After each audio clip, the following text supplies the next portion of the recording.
स्वागत है आप सभी का डीडी न्यूज के इस खास बुलेटिन एक्सप्रेस 100 में, जहां हम आपके लिए लेकर आते हैं राजनीति, मनोरंजन, देश दुनिया, खेल और व्यापार जगत की सभी बड़ी खबरों को एक्सप्रेस यानी कि फटाफट अंदाज में। आपके साथ मैं हूं संध्या शर्मा। तो देखिए खबरें तेज रफ्तार से। राजधानी दिल्ली ऐतिहासिक G20 शिखर सम्मेलन के आयोजन के लिए तैयार है। सम्मेलन में भाग लेने वाले प्रतिनिधियों के लिए सुरक्षा के खास इंतजाम किए गए हैं। राजधानी दिल्ली में G20 के मौके पर तमाम इलाकों का सौंदर्यीकरण किया गया है। दिल्ली के मुख्य क्षेत्रों और प्रमुख स्थलों को सजाया गया है। दिल्ली मेट्रो ने G20 के मद्देनजर चुनिंदा स्टेशनों पर सम्मेलन में आने वाले प्रतिनिधियों और पर्यटकों के लिए विशेष ट्रैवल कार्ड की व्यवस्था की है।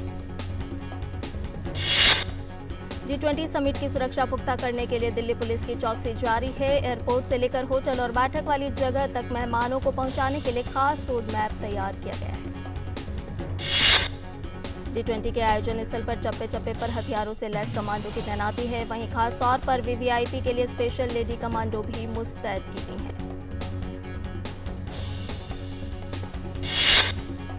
दिल्ली सरकार ने 8 से 10 सितंबर तक राजधानी में सार्वजनिक अवकाश की घोषणा की है, लेकिन जरूरी वस्तुओं की दुकानें खुली रहेंगी। G20 शिखर सम्मेलन से पहले विदेश राज्य मंत्री मीनाक्षी लेखी ने कहा है कि भारत में G20 कार्यक्रम का आयोजन भारत के लोगों के लिए गर्व की बात है। उन्होंने कहा कि सम्मेलन में वैश्विक दक्षिण की आवाज बनकर भारत उभरेगा। पीएम मोदी के प्रधान सचिव PK मिश्रा के साथ दिल्ली के उपराज्यपाल VK सक्सेना और अन्य वरिष्ठ अधिकारियों ने बापू की समाधि राजघाट पर G20 से संबंधित सभी तैयारियों का जायजा लिया। प्रधानमंत्री के प्रधान सचिव PK मिश्रा ने प्रगति मैदान में बने भारत मंडपम के आसपास तैयारी का जायजा लिया। दिल्ली के LG VK सक्सेना ने तैयारी के बारे में जानकारी दी। भारत मंडपम के बाहर नटराज की विशाल और भव्य प्रतिमा स्थापित की गई है। नटराज की ये प्रतिमा सिंगल पीस में भारत में अब तक की सबसे बड़ी मूर्ति है। भारत की G20 अध्यक्षता में अंतिम शेरपा बैठक का आज दूसरा दिन है। ये बैठक हरियाणा के मेवात में आयोजित की जा रही है। शेरपा बैठक में G20 के सदस्य देशों के अलावा अन्य देशों के शेरपा और प्रतिनिधि भाग ले रहे हैं। बैठक में 23 विशेष अधिकारी, 19 राज्यों के लोक सेवक अधिकारी तथा भारतीय प्रशासनिक सेवा से 4 अधिकारी भी शामिल हैं। इन अधिकारियों को G20 बैठक के दौरान प्रतिभागियों की सहायता के लिए तैनात किया गया है। उपराष्ट्रपति जगदीप धनखड़ आज से राजस्थान के 2 दिवसीय दौरे पर हैं। इस दौरान वो जयपुर, कोटा और टोंक जाएंगे। उपराष्ट्रपति जयपुर में महारानी महाविद्यालय में राष्ट्रीय उत्थान में महिलाओं की भागीदारी विषय पर शिक्षकों और छात्राओं से संवाद भी करेंगे। जयपुर के बाद उपराष्ट्रपति टोंक जाएंगे। उपराष्ट्रपति यहां डिग्गी में कल्याण राय जी मंदिर में दर्शन और पूजन अर्चन करेंगे। इसके बाद धनखड़ कोटा जाएंगे, जहां वो केंद्र, राज्य सरकारों तथा अन्य सरकारी संस्थाओं से सेवानिवृत्त कर्मयोगियों के गौरव सम्मान समारोह में भाग लेंगे। उपराष्ट्रपति कोटा कृषि विश्वविद्यालय के छात्रों को संबोधित करेंगे तथा सैनिक स्कूल चित्तौड़गढ़ के पूर्व छात्रों और शिक्षकों से भी संवाद करेंगे।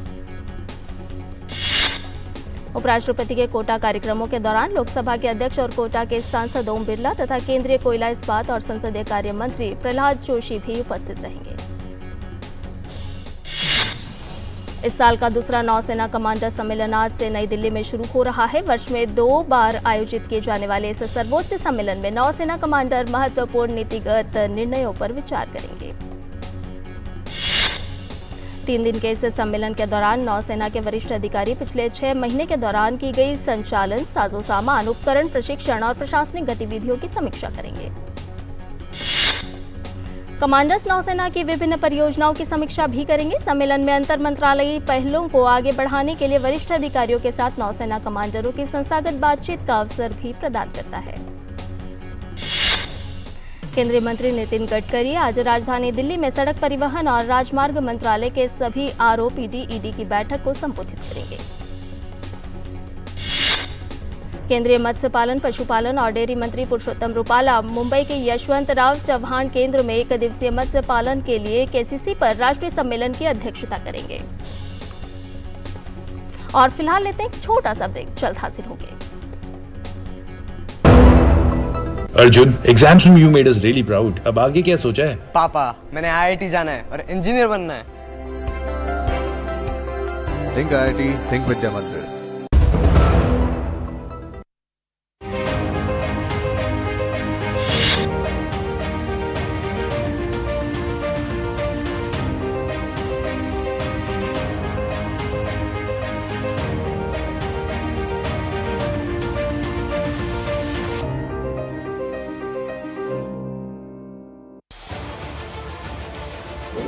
उत्तर से दक्षिण तक, पूर्व से पश्चिम तक, देश हो या दुनिया की खबर है तो पड़ताल जरूरी है। देखिए हमारे साथ है मेरे पीछे भारत की सबसे एजेंडा भारत का रहा है और किस तरह से एक नई शुरुआत इस वक्त लोगों को अगर स्वरोजगार से आपने तो इसमें सोमवार से शुक्रवार दोपहर 3 बजे सिर्फ। और ब्रेक के बाद एक्सप्रेस 100 में आपका एक बार फिर से स्वागत है। केंद्रीय मत्स्य पालन, पशुपालन और डेयरी मंत्री पुरुषोत्तम रुपाला मुंबई के यशवंतराव चव्हाण केंद्र में एक दिवसीय मत्स्य पालन के लिए KCC पर राष्ट्रीय सम्मेलन की अध्यक्षता करेंगे। केंद्रीय पर्यटन, संस्कृति और पूर्वोत्तर क्षेत्र विकास मंत्री जी किशन रेड्डी आज नई दिल्ली में भारतीय पुरातत्व सर्वेक्षण द्वारा एक विरासत 2.0 कार्यक्रम अपनाएं भारतीय विरासत ऐप और अनुमति पोर्टल का वर्चुअल शुभारंभ करेंगे। भारत और ब्रिटेन के वरिष्ठ अधिकारी राजधानी दिल्ली में प्रस्तावित मुक्त व्यापार समझौते के लिए आज से 13वें दौर की बातचीत शुरू करेंगे। दोनों पक्षों ने 31 अगस्त को 12वें दौर की वार्ता संपन्न की थी। वाणिज्य और उद्योग मंत्री पीयूष गोयल ने कहा था कि दोनों देश जल्द से जल्द वार्ता समाप्त करने के लिए प्रतिबद्ध हैं। ब्रिटेन के व्यापार सचिव केमी बडेनोच हाल ही में पीयूष गोयल और वित्त मंत्री निर्मला सीतारमण के साथ द्विपक्षीय बैठकें भी कर चुके हैं। 12वें दौर से पहले दोनों पक्षों ने FTA के कुल 26 अध्यायों में से 19 पर बातचीत पूरी कर ली थी। भारत और ब्रिटेन के बीच द्विपक्षीय व्यापार 2021-22 में 17.5 बिलियन अमेरिकी डॉलर से बढ़कर 2022-23 में 20.36 बिलियन अमेरिकी डॉलर हो गया। मराठा आरक्षण पर महाराष्ट्र कैबिनेट उप समिति की बैठक आज दोपहर 12 बजे होगी। बैठक में CM एकनाथ शिंदे समेत अन्य बड़े नेता भी शामिल होंगे। बिहार के मुख्यमंत्री के गृह जिले में पूर्व केंद्रीय मंत्री सह भाजपा नेता RCP सिंह के रिश्तेदार को गोली मार दी गई। RCP सिंह ने मुख्यमंत्री पर प्रतिशोध से काम करने का आरोप लगाया। विपक्षी एकता में फूट पड़ गई है। नीतीश कुमार की पार्टी JDU के MLA गोपाल मंडल ने कहा, राहुल गांधी को PM कैंडिडेट बताने वाले लालू प्रसाद सठिया गए हैं। केंद्रीय गृह मंत्री ने रविवार को सनातन धर्म को लेकर DMK नेता उदयनिधि स्टालिन के विवादित बयान पर कहा कि DMK और कांग्रेस पार्टी ने वोट बैंक और तुष्टीकरण की राजनीति करने के लिए हमारी संस्कृति का अपमान किया है। अमित शाह ने राजस्थान के जुगरपुर में विपक्षी गठबंधन पर कहा कि राहुल गांधी ने हिंदू को टेरर से जोड़ा और हिंदू का अपमान किया। अब इनके इंडियन अलायंस इंडिया के नेता भी यही कर रहे हैं। रविवार को चित्रकूट में जन आशीर्वाद यात्रा में भाजपा के राष्ट्रीय अध्यक्ष JP नड्डा ने कहा कि आज मध्य प्रदेश हर चीज में आगे बढ़ रहा है। मध्य प्रदेश स्वच्छता में देश में नंबर 1 पर खड़ा है, स्मार्ट सिटी में नंबर 1 है, प्रधानमंत्री स्वामित्व योजना में भी नंबर 1 पर है। भाजपा अध्यक्ष ने विपक्षी दलों के गठबंधन पर हमला किया। उन्होंने कहा कि विपक्षी गठबंधन के लोग भारत के धर्म और संस्कृति पर आघात करने का प्रयास कर रहे हैं। मौसम विभाग ने ओडिशा, तटीय आंध्र प्रदेश, तेलंगाना और केरल में तेज से बहुत तेज बारिश का अनुमान व्यक्त किया है। विभाग ने कहा कि गंगीय पश्चिम बंगाल में और अगले 3 दिनों के दौरान ओडिशा में छिटपुट वर्षा होने की संभावना है। विभाग ने आज तटीय आंध्र प्रदेश में अगले 2 दिनों के दौरान, तेलंगाना में और अगले 3 दिनों के अंतर्गत केरल में बहुत तेज बारिश होने की आशंका जताई है। मौसम विभाग के मुताबिक विदर्भ, छत्तीसगढ़, मध्य महाराष्ट्र, कर्नाटक, तटीय आंध्र प्रदेश तथा अंडमान और निकोबार द्वीप समूह में भी तेज बारिश होने के आसार हैं। केरल सहकारी दुग्ध विपणन महासंघ मिल्मा ने ओणम सीजन के दौरान अपने उत्पादों की रिकॉर्ड बिक्री दर्ज की है। मिल्मा के अध्यक्ष KS मणि ने कहा कि इस साल ओणम के दौरान दूध, दही और अन्य उत्पाद की बहुत अधिक बिक्री हुई है, जिससे संगठन की विश्वसनीयता का पता चलता है। वैश्विक निवेश बैंक मॉर्गन स्टैनली ने वित्त वर्ष 2023-24 की पहली तिमाही में तेज वृद्धि के बाद पूरे वित्त वर्ष के लिए भारत की विकास दर के अनुमान को बढ़ा दिया है। मॉर्गन स्टैनली ने अब पूरे वित्त वर्ष में विकास दर 6.4% रहने का अनुमान जताया है। इससे पहले मॉर्गन स्टैनली ने विकास दर 6.2% रहने की बात कही थी। G20 शिखर सम्मेलन आयोजित होने से कुछ दिन पहले एक साक्षात्कार में प्रधानमंत्री नरेंद्र मोदी ने महंगाई को दुनिया के लिए गंभीर चुनौती बताया। साथ ही साक्षात्कार में राज्यों के लिए राजकोषीय अनुशासन की जरूरत पर जोर दिया। ITC कंपनी मध्य प्रदेश के सीहोर में एक integrated food manufacturing and logistic facility और एक पैकेजिंग प्रोडक्ट मैन्युफैक्चरिंग फैसिलिटी स्थापित करने के लिए लगभग 1500 करोड़ रुपए का निवेश करेगी। मनरेगा योजना के तहत अगस्त 2023 में राज्यों से करीब 1,91 लाख लोगों के रोजगार की मांग आई है। यह मांग पिछले साल अगस्त महीने की तुलना में 20% अधिक है। RBI के मुताबिक जुलाई में रियल एस्टेट के लिए लेने वाले बैंक लोन में पिछले साल की समान अवधि की तुलना में 38% की वृद्धि देखने को मिली है। इससे रियल एस्टेट क्षेत्र का कुल बैंक कर्ज का बकाया रिकॉर्ड 28 लाख करोड़ रुपए पर पहुंच गया है। RBI के बकाया ऋण आंकड़ों और संपत्ति सलाहकारों के घर बिक्री और प्रमुख शहरों में नई परियोजनाओं के आंकड़ों से स्पष्ट हो गया है कि रियल एस्टेट क्षेत्र तेजी से आगे बढ़ रहा है। गोफर्स्ट और जेट एयरवेज की मुश्किलें कम होने का नाम नहीं ले रही हैं। इंटरनेशनल एयर ट्रांसपोर्ट एसोसिएशन ने उनके कोड को ब्लॉक कर दिया है। यानी ये दोनों एयरलाइन फिलहाल अपने 2 अक्षर वाले डेजिग्नेटर कोड का इस्तेमाल नहीं कर पाएंगे। दिल्ली मुद्रा उत्सव 2023 में कई 100 वर्ष पुरानी भारतीय मुद्राओं के साथ ही विभिन्न देशों की मुद्राओं को प्रदर्शित किया गया था। मेले में आखिरी दिन बड़ी संख्या में मुद्रा प्रेमियों की भीड़ दिखाई दी। भारतीय राजाओं के समय के सिक्कों और अनमोल धरोहरों को भी मेले में प्रदर्शित किया गया। आयोजकों ने बताया कि वे देश की विरासत, संस्कृति और इतिहास को मुद्राओं के माध्यम से संरक्षित करने का काम कर रहे हैं। उभरती अर्थव्यवस्थाओं के समूह ब्रिक्स में जनवरी से जुड़ने जा रहे 6 देशों की सकल घरेलू उत्पाद यानी कि GDP में हिस्सेदारी सिर्फ 11% होगी। SBI रिसर्च द्वारा किए गए विश्लेषण के अनुसार 5 सदस्यीय ब्रिक्स में अर्जेंटीना, मिस्र, इथियोपिया, ईरान, सऊदी अरब और संयुक्त अरब अमीरात के शामिल होने के बाद वैश्विक GDP में समूह की हिस्सेदारी मौजूदा 26% से बढ़कर 30% हो जाएगी। निवेशकों तक सटीक और निष्पक्ष जानकारी पहुंचाने के लिए बाजार नियामक से भी वित्तीय इन्फ्लुएंसर पर अंकुश लगाने की तैयारी कर रहा है। वित्तीय इन्फ्लुएंसर डिजिटल मीडिया चैनल आदि के माध्यम से लोगों को निवेश के बारे में सलाह देते हैं।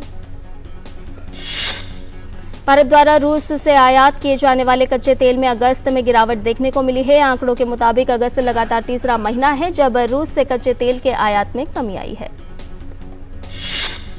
देश भर के सभी महानगरों में पेट्रोल और डीजल की कीमतें लगातार स्थिर हैं। अंतर्राष्ट्रीय बाजार में ब्रेंट क्रूड ऑयल की कीमत $88 प्रति बैरल के पार पहुंच गई है। हालांकि सभी महानगरों में तेल की कीमतें अपरिवर्तित हैं।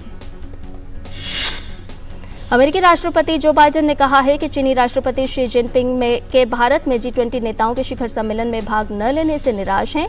साथ ही उन्होंने कहा कि वह उनसे मिलने जा रहे हैं। जापान ने जॉर्डन को बिजली क्षेत्र में सुधार के लिए $100 मिलियन का ऋण दिया है। हाल के दशकों की बात करें तो जापान ने ऋण सहायता और तकनीकी रूप से जॉर्डन को $4 बिलियन से अधिक का योगदान दिया है।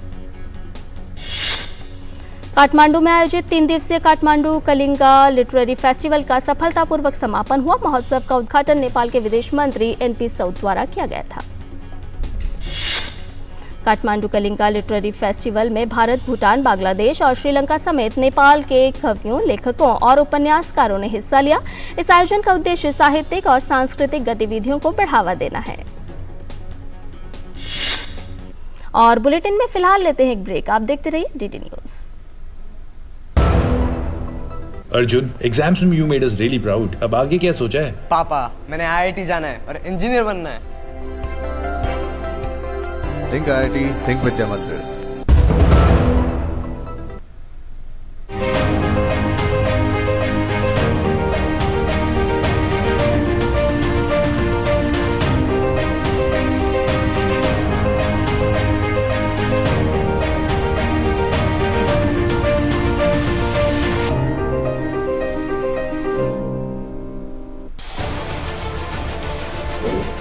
उत्तर से दक्षिण तक, पूर्व से पश्चिम तक, देश हो या दुनिया की, खबर है तो पड़ताल जरूरी है। देखिए हमारे साथ है मेरे पीछे भारत की सबसे एजेंडा भारत का रहा है और किस तरह से एक नई शुरुआत इस वक्त लोगों को अगर स्वरोजगार से अपने को इसमें सोमवार से शुक्रवार दोपहर 3 बजे सिर्फ डीडी न्यूज पर। और ब्रेक के बाद एक्सप्रेस 100 में आपका एक बार फिर से स्वागत है। नाइजर में फ्रांसीसी सैन्य अड्डे पर सैकड़ों नाइजीरियाई प्रदर्शनकारियों का धरना जारी है। यह धरना सैन्य तख्तापलट के बाद फ्रांसीसी सैनिकों की वापसी के विरोध में हो रहा है, जिसे पेरिस ने मान्यता देने से इनकार कर दिया है। बता दें कि यह तख्तापलट 26 जुलाई को हुआ था। रूस से युद्ध के बीच यूक्रेन के राष्ट्रपति वोलोदिमीर जेलेंस्की ने बड़ा कदम उठाया है। जेलेंस्की ने रक्षा मंत्री ओलेक्सी रेजनिकोव को बर्खास्त कर दिया है। ओलेक्सी की जगह क्रीमिया के सांसद रुस्तम उमीरोव को नियुक्त किया जाएगा।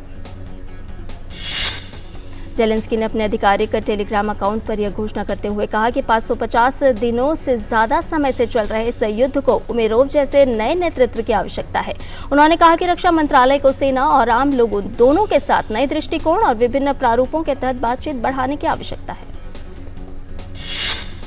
स्पेन के अलकनार में बाढ़ की स्थिति गंभीर बनी हुई है। पिछले 24 घंटों में 215 लीटर प्रति वर्ग मीटर बारिश हुई है। सरकार ने लोगों को अनावश्यक यात्राओं से बचने की सलाह दी है।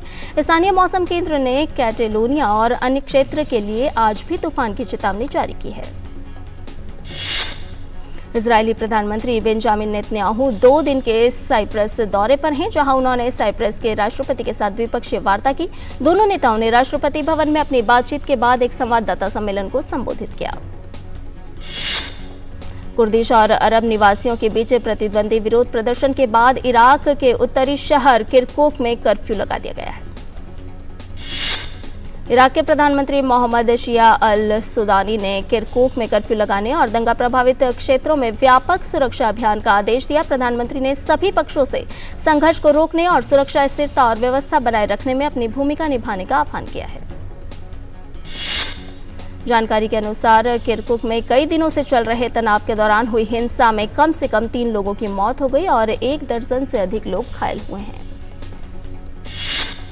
पाकिस्तान के कार्यवाहक प्रधानमंत्री अनवारुल हक काकर ने पूर्व प्रधानमंत्री इमरान खान के समर्थकों द्वारा 9 मई को की गई हिंसा को तख्तापलट और गृह युद्ध का प्रयास करार दिया है। पाकिस्तान की एक विशेष अदालत ने गोपनीय दस्तावेज को सार्वजनिक करने से संबंधित एक मामले में पूर्व प्रधानमंत्री इमरान खान और उनके करीबी सहयोगी शाह महमूद कुरैशी की गिरफ्तारी के बाद की जमानत अर्जियों पर सुनवाई स्थगित कर दी।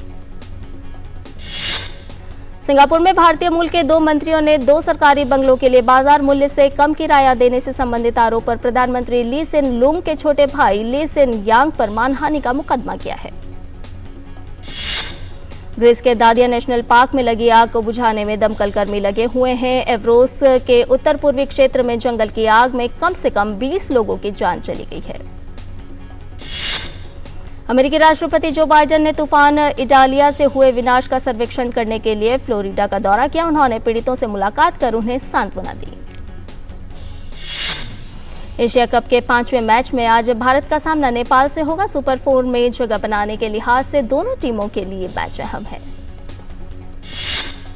दोनों टीमें इस मैच में अपनी पहली जीत की तलाश में मैदान पर उतरेंगी। यह पहली बार होगा जब भारत और नेपाल वनडे फॉर्मेट में एक दूसरे के आमने सामने होंगे।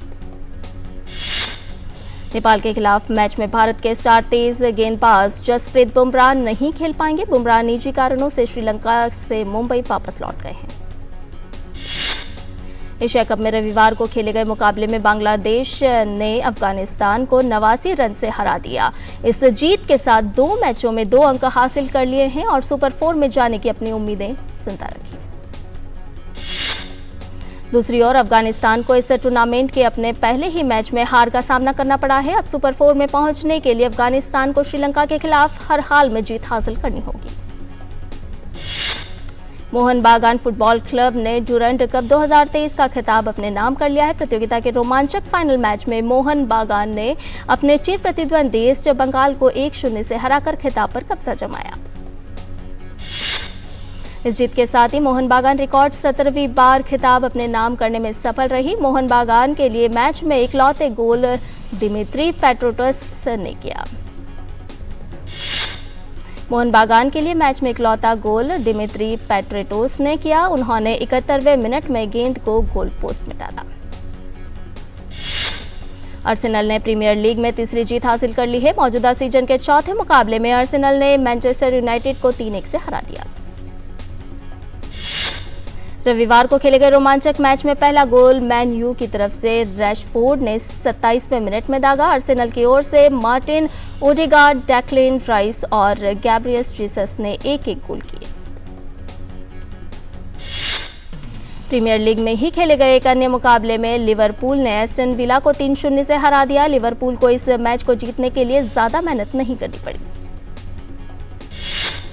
लिवरपूल ने तीसरे मिनट में ही अपना खाता खोलने में सफल रही। एस्टन विला के मेटिकैश ने आत्मघाती गोल करके स्कोर 2-0 पर ला दिया। फिर 55वें मिनट में मोहम्मद साला ने तीसरा गोल करके मुकाबले को 3-1 से अपने नाम कर लिया। क्रिस्टल पैलेस ने प्रीमियर लीग में अपनी दूसरी जीत दर्ज कर ली है। क्रिस्टल पैलेस ने वॉल्वरहैम्पटन वॉन्डर्स के खिलाफ मैच को 3-2 से अपने नाम कर लिया। सर्बिया के टेनिस स्टार नोवाक जोकोविच ने यूएस ओपन के क्वार्टर फाइनल में जगह बना ली है। प्रतियोगिता के प्री क्वार्टर फाइनल में क्रोएशिया के बोर्नो गोजो को 6-2, 7-5, 6-4 के अंतर से हराकर क्वार्टर फाइनल में प्रवेश किया। यूएस ओपन में मंगलवार को खेले जाने वाले क्वार्टर फाइनल में जोकोविच का सामना अमेरिका के टेलर फ्रिट्ज से होगा। अमेरिका के टेलर फ्रिट्ज ने भी यूएस ओपन के क्वार्टर फाइनल में अपनी जगह पक्की कर ली है। 25 वर्षीय फ्रिट्ज ने अंतिम 16 में स्विट्जरलैंड के डोमिनिक एस्टीफेन को 7-6, 6-4, 6-4 के अंतर से हराया। फिल्म अभिनेत्री कंगना रनौत की आगामी फिल्म चंद्रमुखी 2 का ट्रेलर रिलीज हो गया है। यह फिल्म 15 सितंबर को सिनेमाघरों में रिलीज होगी।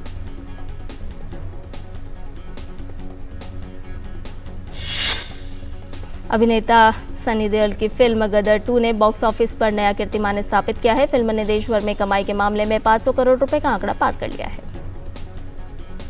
गदर 2 के निर्देशक अनिल शर्मा ने कहा है कि एक ऐसी सामूहिक मनोरंजक फिल्म बनाना जो वास्तविक और कल्पना का मिश्रण हो एक कठिन काम है।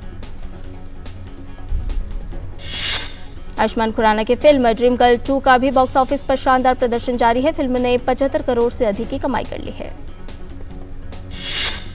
फिल्म जवान की एडवांस बुकिंग काफी तेजी से हो रही है। हाई एक्शन थ्रिलर फिल्म 7 सितंबर को सिनेमाघरों में आने के लिए तैयार है।